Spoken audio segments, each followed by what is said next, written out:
তুমি তোমার সকালটা কিভাবে শুরু করেছো, তোমার দিনটা কিন্তু তুমি এভাবেই তৈরি করবে। সকালে তুমি অলস হয়ে, আমরা কবি নজরুল আমাদেরকে বলে গিয়েছেন, তোমার ছেলে জাগলে মাগো রাত পোহাবে তবে। এটা কবি নজরুল শুধুমাত্র ভোরের জাগার কথা তিনি বলেননি, তিনি বলেছেন এই যে তোমরা যদি না জাগো কখনো, তাইলে এই যে এই যে অমানিসার যে রাতের অন্ধকারের মধ্যে যে আমরা আছি না, গোটা জাতি অথবা গোটা মানব জাতি অথবা মুসলিম উম্মাহ, এখান থেকে বাঁচার কোনো উপায় নাই। তোমাদেরকে অবশ্যই তা করা দরকার। এবং তৃতীয়ত হচ্ছে, আমি তোমাদেরকে বলবো যে অন্যের প্রতি শ্রদ্ধাশীল হওয়া, ছোটদেরকে স্নেহ করা, বড়দেরকে সম্মান করা, এবং এর জন্য বেশি বেশি দরকার সালামের প্রচলন। তোমরা কি সবাইকে সালাম দাও বলো তো? আজকে দিকে আমরা শপথ করতে পারি, সকল ফ্রেন্ডদেরকে আমরা দেখলে প্রথম যে কথাটি হবে তা হলো সালাম। রাসূল সাল্লাল্লাহু আলাইহি ওয়াসাল্লাম বললেন যে তোমরা ইবদাউ বিসালাম, তোমরা শুরু করো কি দিয়ে? সালাম দিয়ে। দেখলে কেমন আছো বন্ধু, এটা বলবো নাকি আসসালামু আলাইকুম? কি বলবো বলো তো? Want to become smart, just start with সালাম। আচ্ছা, হাই এটা কি কোনো মুসলমানের সংস্কৃতি বলো তো? এটা কি কোনো মুসলমান হাই বলতে পারে প্রথমে? নেভার। মুসলমান কি বলতে হবে? আসসালামু আলাইকুম রাহমাতুল্লাহ। তোমরা কি এগ্রিড? সত্যি হাত তুলে বলো তো। তাহলে কি করবে তোমরা একজন আরেকজনকে দেখলে? আচ্ছা, বাসায় ঢোকার পরে প্রথম সালাম দিয়ে তোমরা বাসায় ঢোকে এরকম কয়জন আছো বলো? মাশাআল্লাহ, হাত কম দেখছি কিন্তু তারপর হাত আছে। বাসায় ঢোকার আগে আচ্ছা আসসালামু আলাইকুমের অর্থ কি? আপনার উপর শান্তি বর্ষিত হোক। তোমার বাবা মার চেয়ে আর কার জন্য তুমি বেশি কল্যাণকামী হবে বলো তো? তোমার বাবা মার চেয়ে কার জন্য তুমি অনেক বেশি কল্যাণকামী হবে? তোমার বাবা মার জন্য কি তুমি দোয়া করবে না? আসসালামু আলাইকুম এর চেয়ে ভালো দোয়ার কি আছে? তোমার বন্ধুর জন্য তুমি কল্যাণকামী হবে না? তুমি আসসালামু আলাইকুম এর চেয়ে ভালো দোয়া তার জন্য কি আছে? তুমি কল্যাণকামী হও তার জন্য। তুমি তাকে সালাম দিয়ে তার সাথে তুমি তোমার সময়টাকে শুরু করো। তুমি তাকে আসসালামু আলাইকুম এটাই তুমি বলো। আমি বলেছি টেলিভিশন দেখা ছেড়ে দেয়া। আমি বলেছি তোমাদের অপোজিট জেন্ডারদের সাথে রিলেশন হারামের পর্যায়ে নিয়ে আসো। আমি তোমাদেরকে আবারও বলে চাই, হার্ভার্ড ইউনিভার্সিটি পৃথিবীর 1 নম্বর ইউনিভার্সিটি না? নাম শুনেছো তোমরা? এই ইউনিভার্সিটি কোথায় বলো তো? কোথায়? আমেরিকাতে। হার্ভার্ড ইউনিভার্সিটি পৃথিবীর 1 নম্বর ইউনিভার্সিটি। এই ইউনিভার্সিটি থেকে আমেরিকার বহু প্রেসিডেন্ট হয়েছে। সর্বশেষ বারাক ওবামা হার্ভার্ড ইউনিভার্সিটির ছাত্র। এরা প্রেসিডেন্ট তৈরি করে এই ইউনিভার্সিটিগুলো, সত্যিকার বুদ্ধিজীবী প্রেসিডেন্ট তৈরি করে। যাই হোক, আমি বলছিলাম এই হার্ভার্ড ইউনিভার্সিটি অথবা অক্সফোর্ড ইউনিভার্সিটি এটা পৃথিবীর সেরা ইউনিভার্সিটির অন্তর্ভুক্ত, তালিকাভুক্ত। এই ইউনিভার্সিটির কথা আমি তোমাকে বলছি। হার্ভার্ড ইউনিভার্সিটির একটা গবেষণায় দেখা গিয়েছে ওই ইউনিভার্সিটির সেরা ছাত্র তারাই যারা অপোজিট জেন্ডারদের সাথে অবৈধ রিলেশন তারা তৈরি করে না। এটা স্ট্যাটিস্টিক্স, গবেষণার কথা বলছি। গবেষণায় তারা দেখিয়েছে those who are not maintaining illicit illegal relation with the opposite gender, they are the best student, most successful student, highly performing student in these universities. তোমরা কি হাইলি পারফর্মিং হতে পারো না? হতে চাও না? হতে চাও কিনা? তুমি অন্যের সাথে গল্প করে যে সময়টা কাটাবে, এই সময়টা তোমার পড়াশোনার মধ্যে তুমি কাটাও না। তোমার তো পরবর্তী জীবন ভালো হওয়া দরকার, তাই না? পরবর্তী জীবন তোমার ভালো। এখানে যারা আছো তোমরা মাশাআল্লাহ সবাই বড়, এই জন্য আমি এই কথাগুলো বলছি। যদিও এই কথাগুলো সবসময় পাবলিক বলা যায়ও না। তোমরা বড় এবং তোমাদেরকে এখন একটা সেন্সিটিভ এইজে তোমরা আছো। তোমরা প্লিজ এই সময়টাকে তোমরা এগুলোতে কাটিয়ে দেবে না। তোমাদের আল্লাহর সাথে সম্পর্কটা বিল্ড আপ করো। মাল্লাহুল মাওলা ফালাহুল কুল, আরবিতে বলা হয় আল্লাহকে যদি তোমার পক্ষে রাখতে পারো, গোটা পৃথিবী তোমার কাছে এসে আত্মসমর্পণ করবে ইনশাআল্লাহ। পৃথিবীর সবচেয়ে বড় প্রবলেমটা হলো মানুষ তার নিজকে নিয়ন্ত্রণ করতে পারে না। এটা পৃথিবীর সবচেয়ে বড় প্রবলেম। তুমি তোমার নিজকে নিয়ন্ত্রণ করা শেখো। অপ্রয়োজনীয় কথা বলা থেকে তোমার নিজকে তুমি রক্ষা করো। আমি হাদিসের এই কথা দিয়ে শুরু করেছিলাম, মিন হুসনি ইসলামিল মারই তারকুহু মা লা ইয়ানি। একজন মুসলিমের তার দ্বীনের শ্রেষ্ঠত্ব হচ্ছে যে অপ্রয়োজনীয় জিনিস থেকে সে তার নিজকে বিরত রাখে। আমি তোমাদেরকে একটা ফর্মুলা বলে যাই, তোমরা কতটুকু ইংরেজি জানো আমি জানি না, কিন্তু আমি বিশ্বাস করি গিয়াসউদ্দিন স্যার যে স্বপ্ন দেখেন তোমরা অনেক স্মার্টলি ইংলিশ বলবে, এটা স্যার নিশ্চয়ই সেভাবে এখানকার আয়োজন করেছেন। এবং তোমাদের নিজেকে, আমি ইংরেজি ভাষা শিখলে তুমি অনেক ভালো চাকরি পাবে এবং লোকেরা তোমাকে বলে ইজ স্মার্ট, ভেরি স্মার্ট, আমি এই জন্য বলছি না। তুমি যদি ভাষা শেখো, কমপক্ষে তুমি এর মাধ্যমে মানুষের কাছে মানবতার মেসেজগুলো কমিউনিকেট করতে পারবে।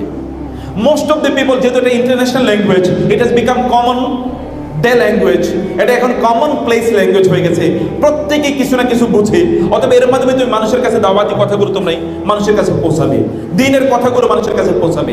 এই জন্যে তুমি ভাষাটি শিখবে। আমি তোমাদেরকে বলি, যদি তোমরা কমপক্ষে এই তথাকথিত আনপ্রোডাক্টিভ ওয়ে থেকে তোমাদের সময়কে ডেইলি 1 ঘন্টা কাট অফ করে যদি তোমরা এই ভাষা শেখার জন্য ব্যবহার করো, তোমরা, আমি গ্যারান্টি দিচ্ছি তোমাদেরকে, তোমরা 6 মাসের মধ্যে ইংরেজি ভাষার জাহাজ হয়ে যেতে পারবে ইনশাআল্লাহ। এটা কি হওয়া সম্ভব না বলো তো? 6 মাসে প্রতিদিন যদি 1 ঘন্টা হয়, তাহলে 1 মাসে কয় ঘন্টা বলো তো? 30 ঘন্টা। 6 মাসে কয় ঘন্টা? 3 6 18 180 ঘন্টা। 180 ঘন্টা লাগে না কোন একটা ভাষাতে দক্ষতা অর্জন করার জন্য। You never need 180 hours in order to become excellent in any language. It is English, or it is French, or it is Japanese, or it is Bangla, or it is Arabic. কোন ভাষা শেখার জন্য 180 hours rigorous এটা লাগে না, কিন্তু এটা তুমি করতে পারো। তোমাদের সময়গুলোকে তোমরা কাট অফ করে এই জায়গাগুলো তোমরা মেনটেন করবে। আমাদের অন্যান্য অতিথিরা চলে এসেছেন, আমি সেই জায়গায় আমি এই জন্য তোমাদেরকে কয়েকটা আউটলাইন বলে কেবলমাত্র আমি আমার কথাটি শেষ করতে চাই, যে তোমরা যে কাজগুলো করবে সেই কাজগুলোর মধ্যে আরেকটি কাজ হলো তোমাদের, তা হলো যে তোমাদের সব কিছুর উপর তোমরা আল্লাহকে প্রাধান্য দাও। সব কিছুর উপর কে প্রাধান্য দেবে বলো তো? তোমরা কাকে প্রাধান্য দেওয়া দরকার? আল্লাহকে প্রাধান্য দাও। আল্লাহকে যদি তুমি প্রাধান্য দাও, তাহলে আল্লাহ সুবহানাহু ওয়া তাআলা তোমাকে প্রাধান্য দেবেন। রাসূলুল্লাহ সাল্লাল্লাহু আলাইহি ওয়াসাল্লাম আমিরে মুআবিয়া থেকে বর্ণিত হাদিসটি রাদিয়াল্লাহু তাআলা আনহু, তিনি মুসলিমের বর্ণনাটা, সহিহ মুসলিমের বর্ণনা। আমির মুআবিয়া রাদিয়াল্লাহু, তিনি মসজিদে ঢুকলেন, দেখলেন একদল লোক সেখানে বসে আছেন। তিনি তাদেরকে বললেন যে তোমরা কেন এখানে বসে আছো? তারা বলেন, জালাসনা নাযকুরুল্লাহ, আমরা এখানে বসে আছি, we are discussing remembering Allah, we are discussing the verses of Allah সুবহানাহু ওয়া তাআলা, আমরা আল্লাহ সুবহানাহু ওয়া তাআলার কথা এখানে বলছি। তখন তিনি তাদেরকে বললেন, আমি আল্লাহর কসম করে তোমাদেরকে জিজ্ঞেস করছি, মা আজলাসাকুম ইল্লা যালিক, এইটা ছাড়া অন্য কোনো উদ্দেশ্যে তোমরা এখানে বসোনি? তারা বলল, না, অন্য কোনো উদ্দেশ্যে বসেনি।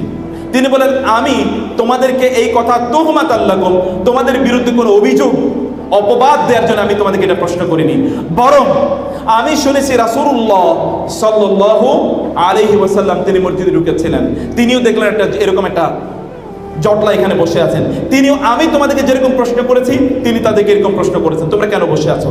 তারা বলেন, আমরা এখানে আল্লাহর স্মরণের জন্য বসে আছি, আল্লাহ সম্পর্কে এখানে আমরা আলোচনা করছি। তিনি বলেন, তোমাদেরকে আমি আল্লাহর কসম করে বলছি, এছাড়া আর কোনো কারণে তোমরা বসোনি? তারপরে, না, অন্য কোনো কারণে আমরা এখানে বসিনি, কেবল আল্লাহর জন্য বসেছি। তিনি বলেন, আমি তোমাদেরকে তোমাদের বিরুদ্ধে অপবাদ দেওয়ার জন্য, অভিযোগের জন্য আমি এটি জিজ্ঞেস করিনি। জিবরিল আমার কাছে কিছুক্ষণ আগে আসলো এবং এসে আমাকে বলল, আল্লাহ সুবহানাহু ওয়া তাআলা ফেরেশতাদের সাথে তোমাদেরকে নিয়ে গর্ব করছেন। এটা মুসলিমের হাদিস, সহিহ মুসলিমের হাদিস। আল্লাহ ফেরেশতাদের সাথে তোমাদেরকে নিয়ে গর্ব করছেন। ইন্নাল্লাহু ইউবাহি বিকুমাল মালাইকা, আল্লাহ তোমাদেরকে নিয়ে গর্ব করছেন। তোমরা কি তোমাদের নিজেকে এই জায়গায় নিয়ে যেতে পারো না? এই জায়গায় নিয়ে যেতে পারো না? তোমরা বলো তো, পারো কিনা? পারো। তাহলে করতে হবে, তোমাদেরকে কি করতে হবে? আল্লাহর জন্য তোমাদের কিছু সময় বরাদ্দ করে রাখতে হবে, আল্লাহ সুবহানাহুর জন্য কিছু সময় বরাদ্দ করে রাখা। বাবা মার সাথে সম্পর্ক কেমন তোমাদের? সবাই যাদের সম্পর্ক খুবই ভালো তারা হাত তোলো দেখি, মাশাআল্লাহ, আলহামদুলিল্লাহ, প্রাণ জুড়িয়ে গেল। রাসূলুল্লাহ সাল্লাল্লাহু আলাইহি ওয়াসাল্লাম বলেছেন, কেউ যদি চায় তার রিজিকের মধ্যে বারাকা হোক, তার হায়াতের মধ্যে বারাকা হোক, তাইলে সেই জন্য আত্মীয়তার সাথে আত্মীয়দের সাথে সম্পর্ক ভালো রাখে। পিতা মাতার চেয়ে পরম আত্মীয় কে আছে এই পৃথিবীতে? পিতা মাতার চেয়ে পরম আত্মীয় এই পৃথিবীতে আর কে আছে? পিতা মাতার সাথে সম্পর্ক ভালো রাখলে আল্লাহ সুবহানাহু ওয়া তাআলা তোমার হায়াতের মধ্যে বারাকা দেবেন এবং তোমার রিজিকের মধ্যে আল্লাহ তাআলা বারাকা দেবেন। এটা রাসূল সাল্লাল্লাহু আলাইহি ওয়াসাল্লাম বলেছেন সহিহ হাদিস। অতএব তোমাদের এই কাজটি করা দরকার, তাদের সাথে সম্পর্ক বাড়ানো। এবং সর্বশেষ যেটা তোমাদেরকে বলবো তা হলো যে তোমরা কোরআন তেলাওয়াত করো। কোরআন তেলাওয়াত করতে পারো না এরকম কেউ আছো এখানে? কোরআন তেলাওয়াত করতে পারো না? আমি তো ওকে দেখে মুগ্ধ হয়েছি তার তেলাওয়াত শুনে। আমার বিশ্বাস সবাই এরকম সুন্দর করে তেলাওয়াত করতে পারে। এরকম তেলাওয়াত করতে পারা উচিত না আমাদের সবার? ইনশাআল্লাহ সুন্দর করে কোরআন তেলাওয়াত করো। তুমি যদি আল্লাহর সাথে কথা বলতে চাও তাহলে নামাজে দাঁড়িয়ে যাও, আর তুমি যদি চাও যে আল্লাহ তোমার সাথে কথা বলুক তাহলে কি করবে বলো? তাহলে কি করবে? কোরআন তেলাওয়াত করবে। যদি তুমি চাও আল্লাহ তোমার সাথে কথা বলুক তাহলে তোমার কাজ কি? তাহলে কোরআন তেলাওয়াত করা। তোমরা এই কাজগুলো করবে। আমি 5 মিনিটের মধ্যে বাকি কয়েকটা প্রেসক্রিপশন দিয়ে তোমাদেরকে আমি শেষ করতে চাই। তাহলে যে সোশ্যাল মিডিয়া, এই সময়ের সবচেয়ে বড় ভাইরাসের নাম হলো সোশ্যাল মিডিয়া। ভাইরাস বুঝো তো, এই ভাইরাস করোনা ভাইরাসের চেয়ে মোর ডিস্ট্রাকটিভ, মোর ডিস্ট্রাকটিভ। এই ভাইরাসের নাম কি? Social media. এটার নাম যারা সোশ্যাল মিডিয়া দিয়েছে নিশ্চয়ই তারা একটা জায়গায় ভুল করেছে। এটার নাম পুরোটাই হলো আনসোশ্যাল মিডিয়া। এটার নাম কি? Unsocial media. এই মিডিয়া মানুষকে প্রচন্ডভাবে সোসাইটি থেকে কাট অফ করে দেয়, প্রচন্ডভাবে সোসাইটি থেকে কাট অফ করে দেয়। আগে তোমার বাবাকে জিজ্ঞেস করে দেখো, তোমার বাবা তোমার আত্মীয় স্বজনের সবাইকে চিনতেন এবং নাম জানতেন, তাদের প্রত্যেকের সাথে তার সাক্ষাৎ হতো, এবং তোমার বাবার বিপদ হলে তোমার দাদার বিপদ হলে কমপক্ষে 10টা লোক এগিয়ে আসতো দৌড়ে। গতকালও তোমরা দেখেছো যে ফ্লাইওভারের শার্টার পড়ে মানুষ মারা গিয়েছে না? ওই লোকগুলোকে উদ্ধার করার চেয়ে সেখানে ছবি তুলে সোশ্যাল মিডিয়াতে দেওয়ার প্রতিযোগিতা ছিল অনেক অনেক বেশি। কিছুদিন আগে বাংলাদেশে এরকম একটা ছবি ভাইরাল হয়েছিল। একটা মেয়ে, একজন নারী, তিনি যাচ্ছিলেন, তাকে ছিনতাই করছে। ওই নারীকে বাঁচানোর পরিবর্তে ওইখানে কয়েকশো লোক তারা কেবলমাত্র ওটা ভিডিও ধারণ করছে। একটাই প্রতিযোগিতা, কে এটাকে ধারণ করে কত দ্রুত সোশ্যাল মিডিয়াতে এটা আপলোড করে দেবে। এটা কি কোনো সুস্থতা নাকি অসুস্থতা বলো তো? এটা একটা চরম অসুস্থতা, একটা চরম অসুস্থতা। এই অসুস্থতা আমাদেরকে তথাকথিত সোশ্যাল মিডিয়া বানিয়ে দিয়েছে, অ্যাডিক্টেড বানিয়ে দিয়েছে। মনে রাখবে, অ্যাডিকশন কেবলমাত্র মাদক দ্রব্যের মাধ্যমে হয় না, অ্যাডিকশন কিন্তু আরো অন্যান্য মাধ্যমে হয়। এখনকার সবচেয়ে বড় অ্যাডিকশন এর নাম হলো সোশ্যাল মিডিয়া। মানুষগুলো মাতালের মতো হয়ে যায়। তোমরা দেখবে যে এরকম হাজার হাজার ঘটনা, পাশাপাশি দুজন বসে তারা বাসে হয়তো বা যাচ্ছে বা প্রাইভেট পাবলিক কোনো তারা ট্রান্সপোর্টে তারা যাচ্ছে,